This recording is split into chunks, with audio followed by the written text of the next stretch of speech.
सर्वमंगल्य मांगल्येषु शिवे सर्वार्थ साधिके शरण्ये त्र्यंबके गौरी नारायण नमस्तुते। এই আদিশক্তি পীঠ হচ্ছে মা ব্রাহ্মণী দেবীଙ୍କର। মা ব্রাহ্মণী দেবী হচ্ଛନ୍ତି লোଚାପଡ଼ାର ଗାଁ ଠାକୁରାଣୀ। କିମ୍ବଦନ୍ତୀ ତ ବିଶେଷ କିଛି ନାହିଁ। ମୁଁ ଫୋର୍ଥ ଜେନେରେସନ ମାଙ୍କ ସେବକାରରେ। ଲୋଚାପଡ଼ା ଗ୍ରାମରେ ଯେତେବେଳେ ଯୋଉ ବସନ୍ତ ରୋଗ କୁହାଯାଏ, ଯୋଉଥିରେ ଲୋକଙ୍କ ମୃତ୍ୟୁ ଘଟେ, ସେଇ ବସନ୍ତ ରୋଗରୁ ବଞ୍ଚିବା ପାଇଁ ମାଙ୍କ ଉପରେ ଲୋକେ ବହୁତ ବିଶ୍ୱାସ କରନ୍ତି ଏବଂ ବ୍ରାହ୍ମଣୀ ଦେବୀ ସ୍ୱୟଂ ଆବିର୍ଭୂତ କେନ୍ତଲା ପରିବାର କହିକି ଲୋଚାପଡ଼ା ଗାଁରେ ଗୋଟେ ପରିବାର ଅଛି।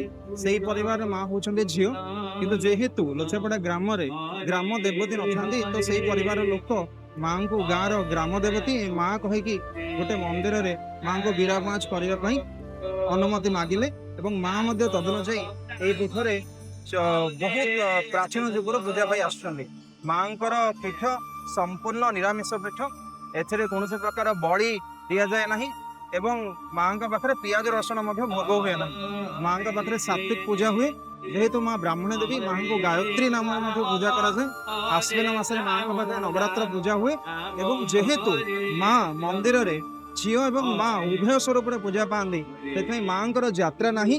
କେବଳ ଗାଁରେ ଦଣ୍ଡ ଯାତ୍ରା ଯେତେବେଳେ ମେରୁ ସଂକ୍ରାନ୍ତି ସମ୍ପୂର୍ଣ୍ଣ ହୁଏ, ସେତେବେଳେ ମାଙ୍କର ପଣାପାଣି ଯାତ୍ରା ବାହାରେ।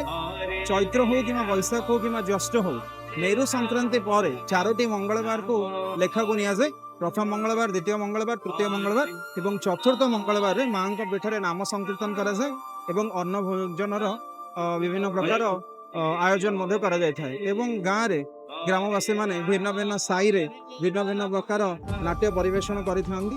ସମ୍ପୂର୍ଣ୍ଣ ଗ୍ରାମବାସୀ ମାନଙ୍କ ସହଯୋଗରେ ହିଁ ମାଙ୍କର ଏ ପ୍ରକାର ସୁନ୍ଦର ଆୟୋଜନ ସମ୍ଭବ ହେଉଛି ଏବଂ ମାଙ୍କର ସକାଳ ପୂଜା ଯେତେବେଳେ ଆମ ଦ୍ୱାରା ସମ୍ପନ୍ନ ହୁଏ, ଶୃଙ୍ଗାରୁ ନେଇ ଆଳତି ପର୍ଯ୍ୟନ୍ତ, ତାପରେ ମାଙ୍କର ଅନ୍ୟ ସେବକାରୀ ଅଛନ୍ତି, ସେମାନେ ଅଛନ୍ତି ଭଣ୍ଡାରୀ ଏବଂ ସେଇ ଭଣ୍ଡାରୀ ମାନେ ମାଙ୍କର ଅନ୍ନଭୋଗ କରନ୍ତି। ପୁଣି ସନ୍ଧ୍ୟାରେ ଆମ ସେବା ହୁଏ, ସନ୍ଧ୍ୟା ଆଳତି ଏବଂ ମାଙ୍କର ପହଡ଼ ପଡ଼େ। ସକାଳେ ପ୍ରାୟ 4ଟା କିମ୍ବା 4:30ଟାରେ ମନ୍ଦିର ଖୋଲା ହୁଏ ଏବଂ 12ଟା 1 ତିଥି ଦିନ ଅନୁଯାୟୀ ମନ୍ଦିର ବନ୍ଦ ହୁଏ। ପୁଣି ସନ୍ଧ୍ୟାରେ 5ଟାରେ ଖୋଲେ ଏବଂ 7-8ଟାରେ ବନ୍ଦ ହୁଏ ଏବଂ ସଂକ୍ରାନ୍ତିରେ ମାଙ୍କ ପାଖରେ ଭବ୍ୟ 108 ଆଳତିର ମଧ୍ୟ ଆୟୋଜନ କରାଯାଇଛି। ବିଗତ କିଛି ମାସ ହେଲା ମା ଏଇଠି କୃପାମୟୀ ହୋଇ ଭକ୍ତମାନଙ୍କ ଡାକ ଶୁଣୁଛନ୍ତି ଏବଂ ଏଇ ବିଶ୍ୱାସ ଅଛି ଯେ ମାଙ୍କୁ ମା ବୋଲି ଡାକିବା ହିଁ ସବୁଠୁ ବଡ଼ ମନ୍ତ୍ର। ଏଇଠି ସେମିତି କିଛି ଆଡମ୍ବରପୂର୍ଣ୍ଣ ଆୟୋଜନ କରାଯାଏ ନାହିଁ, ନିରାଡମ୍ବରେ ମା ସମସ୍ତ ପାଖରେ ସବୁବେଳେ ଅଛନ୍ତି କହିକି ବିଶ୍ୱାସ କରାଯାଏ। ଧନ୍ୟବାଦ।